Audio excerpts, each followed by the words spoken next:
beautiful people. It's me, Kirsten. This is the It's Giving Mystical podcast, and this is your mini reading for the week ahead, the week of June 2nd. Okay, we're here. It's June. How are you feeling? This idea of empowered choices, this idea of getting really intentional about how you create your life, the choices you make that bring you closer to who you really dream of being, what you hope to achieve, who you hope to become. All of that feels very present, but also just very supported. We had a beautiful Reiki 3 training at Salt House this week, and watching people take the medicine, take the attunements, it's such a fascinating process. And I just will offer you that when you look out into the world and you think, oh my God, what is happening? I want you to remember that there are people who are putting their time and their money and their energy into expanding into more awareness and expanding into more love. And that maybe isn't broadcast all over the place, but it matters. It matters in our own lives. It matters in the spaces we show up. And what I mean by that is that are expanding in that way, when you are remembering yourself in that way, the thing that comes along with it is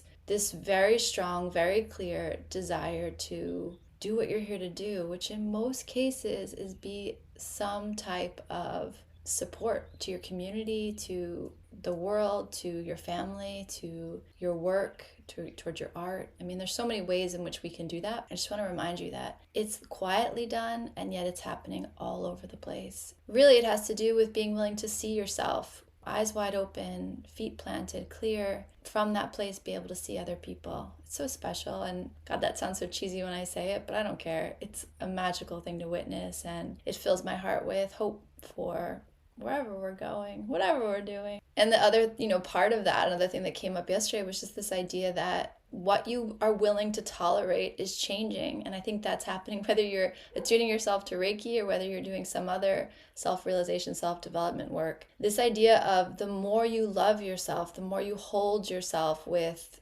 just greater compassion and patience and curiosity and adoration, the less you're willing to tolerate anything else from the people that surround you, from your community, from your relationships, from the world. That has profound implications for what you choose, which brings us back to the June energy. What do you choose? What do you choose with your full heart, with your eyes wide open? That is the question of June and the invitation. This idea of empowered choices guiding you to who you really are and what you're really here to do. The card I pulled for us this week is the Ace of Cups. Okay, listen, there's no such thing as a good card or a bad card in tarot, but nobody is sad when the Ace of Cups shows up.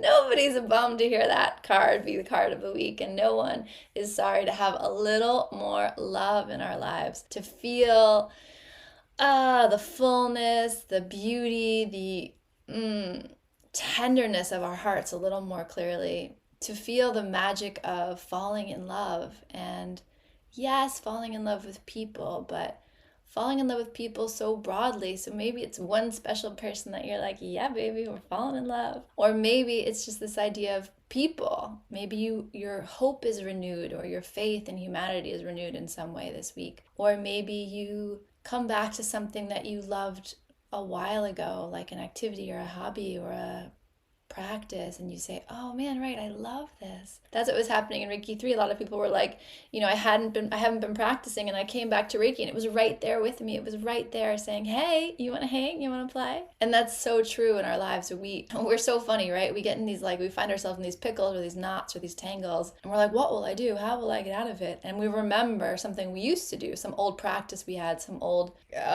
medicine that we carried in our lives, whether it's a breath practice or a gratitude awareness or crystals or cards or sound or energy work or walks in the woods, whatever it is. At some point we found this practice and we're like, oh man, this really works. I feel good. I feel so good when I'm doing this. And then we forget.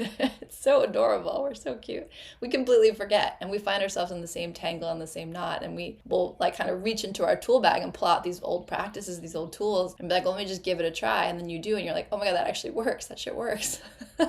There's a reason why I liked that thing for so long.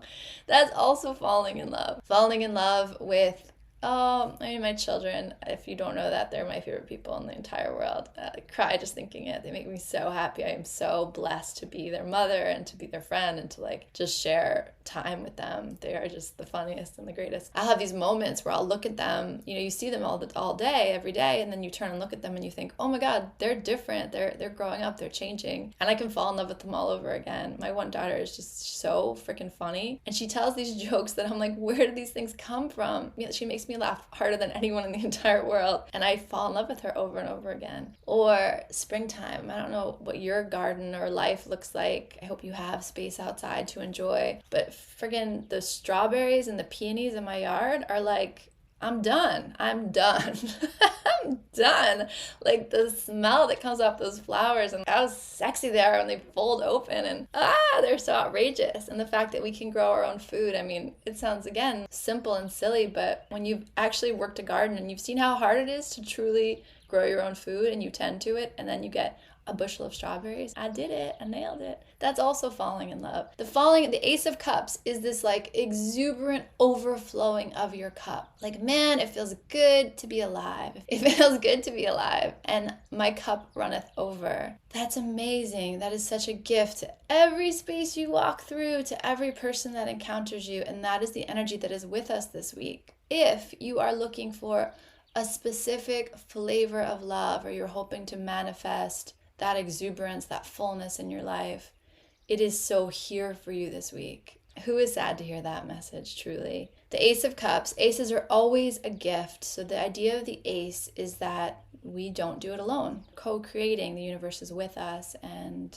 traveling beside us. And the Ace of Cups, traveling beside us and through us and within us and around us. And the Ace of Cups is when the universe, God, source, the divine, hands you a gift and it lands.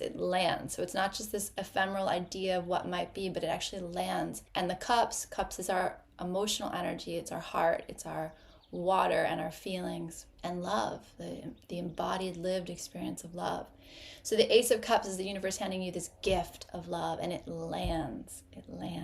And man, it just feels good. I know I keep saying that, but that's the truth of it. So if you are looking, like I was saying, if you're looking for some particular flavor of love, right? Like you're trying to find some dimension, maybe you're trying to manifest a partnership or manifest a new level of connection in your own relationships or manifest a deepening of your relationship with your children or with your friends or with anyone. The Ace of Cups is like, here, I'm going to show you what that's like. I'm going to show you that has arrived for you. The other important thing to remember about aces is they are precious. It is a seed and it doesn't come to fruition. It doesn't grow to fullness without your engagement, without your awareness, without your nurturing it. The Ace of Cups is one of the most steady of the aces. The Ace of Pentacles is a real thing, so it feels steady in that way, but it is, I remember I was teaching tarot once and one of the men who was learning was like, I feel I could picture it like sand and if I don't tend to it, it's going to slip right through my fingers. And that's a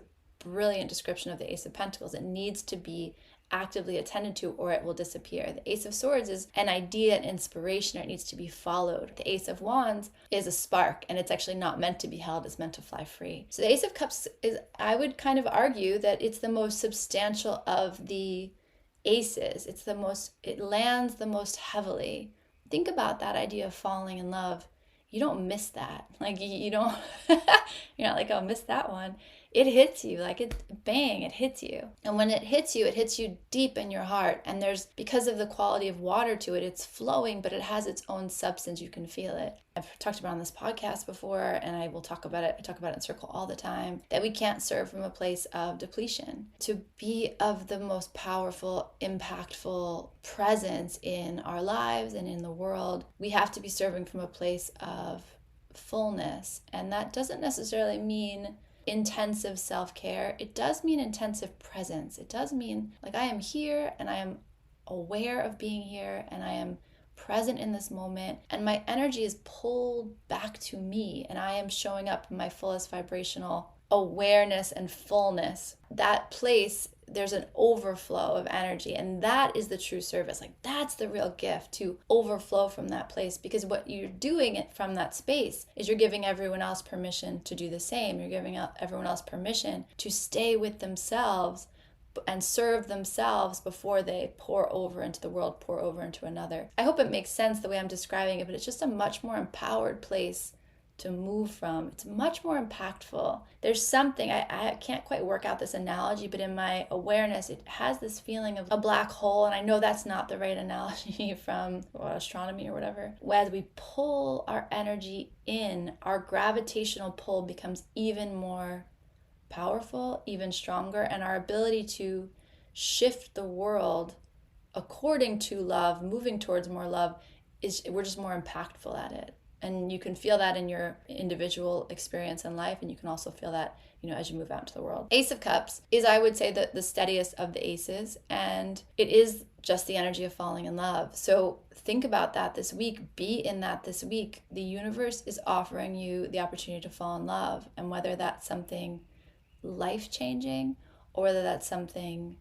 more subtle, it's there for you, and it's there for you to hold, and for you to fill your own cup. To fill your own cup of your heart, to feel more satisfied, more aware, more full, more present in your life, more grateful. Because that's the feeling. The feeling is, wow, this feels good. It feels good to be alive. It feels good to be in connection. I will say that the Ace of Cups, this quality, the strength of the way it arrives, it has this feeling of life won't be the same.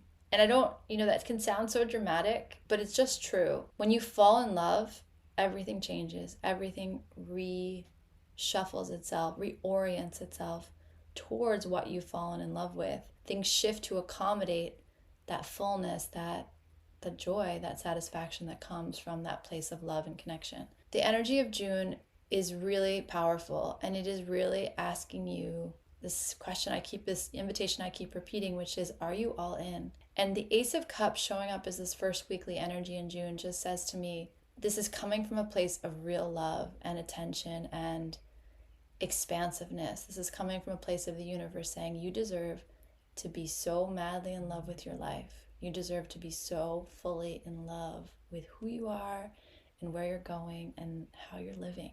Remember that. As you make choices through your day, as you navigate through your life, remember how possible it is for you to fall more deeply in love with yourself, with the world, with life. That is the opportunity and the gift. And I'll just say from where I sit, it is limitless. It is limitless.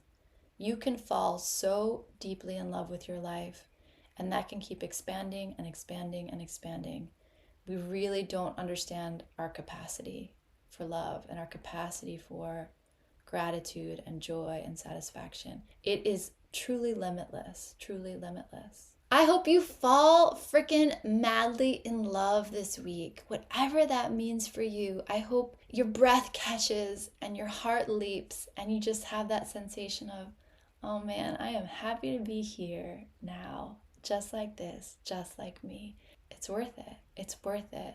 And that's like what makes life worth living. Love, falling in love, being in love, moving with love. And moving with love in community, in connection. Oh, it's just the best. It's just the best. So from me to you, from the universe and the tarot to us all, may we fall in love with life, with people, with the world, with ourselves, just more deeply and more fully this week. Oh man, I love it. I'm just holding it for all of us. It feels really good. It makes me emotional. Like I want to cry because it's, damn, we are lucky to be alive. Sending you so much love. Cannot wait to hear what this means for you, where you're falling in love, and can't wait to see it happen, to see it all unfold. It's all beautiful. It's all good. Love you guys.